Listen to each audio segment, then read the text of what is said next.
Chers amis, je tenais à vous souhaiter un très chaleureux Shabbat Shalom depuis Yerushalayim HaKodesh, un Shabbat Hanouka avec beaucoup de lumière, la lumière des bougies, la lumière spirituelle dans vos cœurs, dans vos maisons. Amen ve Amen. Notre parashat Miketz. Après 12 ans de prison, Hachem décide que Yosef sort de la prison et ça prend quelques secondes. Les deux rêves de Pharaon, le ministre des boissons qui devait normalement parler à Pharaon de Yosef, qui n'a pas fait. Alors il voit que Pharaon a besoin de quelqu'un qui lui explique les rêves, donc il lui parle de Yosef qui est en prison. Pharaon fait mander Yosef, et en une seconde on le sort de prison, on le rase, on le lave, on l'habille, et il se présente devant Pharaon. Pharaon lui dit, il paraît que tu sais expliquer les rêves. Il répond, Bil Adai, sans moi. Elohim Yanet Shlom Paro. C'est Dieu qui apaisera Pharaon. Pharaon lui raconte les deux rêves, et tout de suite Yosef lui explique de quoi il s'agit. Et Pharaon est stupéfait. Il lui dit, parce que Yosef lui a parlé de mettre un homme qui allait diriger toute l'Égypte, et il lui dit, c'est toi qui seras ce dirigeant. Atati al-Beti, tu seras responsable, le gouverneur de ma maison, Valpichaïcha Kolami, et tout mon peuple se nourrira par toi. Rakaki Segdal, Mimeka, uniquement le trône sera plus haut que toi. Rachid dit que ça veut dire, on m'appellera le roi. Le vrai roi, ça sera en fait Yosef.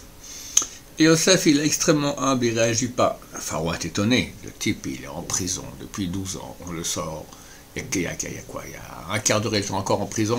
Maintenant, on lui dit, voilà, tu vas être le vice-roi.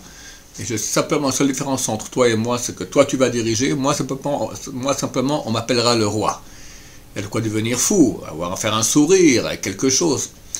Yosef reste tout à fait égal à lui-même, rien du tout. Alors, Pharaon lui dit, regarde, je t'ai mis responsable de toute l'Égypte. Il ne comprenait pas, Pharaon, comment le type, il n'a aucune réaction. Alors il dit, regarde, quoi regarde, Yosef, il a compris, c'est pas un idiot, il t'a expliqué le rêve de façon extraordinaire, et toi-même tu as reconnu qu'il n'y a pas d'homme aussi intelligent que lui. Pourquoi tu lui dis, regarde? Parce qu'il ne comprenait pas, Pharaon, comment quelqu'un pouvait rester aussi placide, aussi calme, alors qu'il sortait de prison après 12 ans, et qu'on le met maintenant responsable, chef du pays le plus puissant au monde. C'est que ce serait plus que d'être aujourd'hui le président de l'Amérique. Eh bien, chers amis, c'est ça, la force des grands d'Israël. Ils savent qu'eux ne font rien, c'est uniquement la main de Dieu. Et regardez à quelle vitesse Hachem l'a sauvé. Nous aussi, notre sortie d'Égypte, Dieu décide, ça y est, on sort. Après 210 ans de présence en Égypte, esclavage terrible, ça a pris combien de temps? Moins de 18 minutes. Parce que 18 minutes, c'est le temps qu'il faut pour la pâte, pour fermenter. Et Dieu nous a dit, faites pas de pain fermenté, on n'a pas le temps. Vous allez manger des matzot. La pâte ne pas fermenter. Combien c'est? 18 minutes. Moins de 18 minutes, ça a pris. Et aussi, la Géoula que nous attendons très rapidement, mais encore pendant cette fête de Hanouka. Beaucoup de grands ont parlé que ça viendrait à cette fête de Hanouka. Il est écrit, Pitom yavo el echalo adon atem mevakshim. Subitement arrivera à son palais le Seigneur que vous demandez. Donc ça va arriver très très vite. D'ailleurs, chers amis, j'ai appris que tous les vols de El Al pour la Russie ont été suspendus à cause de la raison qui était évoquée, c'est suspicion d'agitation aérienne. On ne sait pas ce que ça veut dire. Mais ça sent très très fort une guerre, ou je ne sais pas, en tout cas, on se rapproche Bezrat Hashem, mais ça va être extrêmement subi. Nous, qu'est-ce qu'on doit faire? Comme Yosef, on doit comprendre que tout dépend de Dieu, et qu'on est tout petit. Regardez, dans cette fête de Hanouka, on allume une bougie.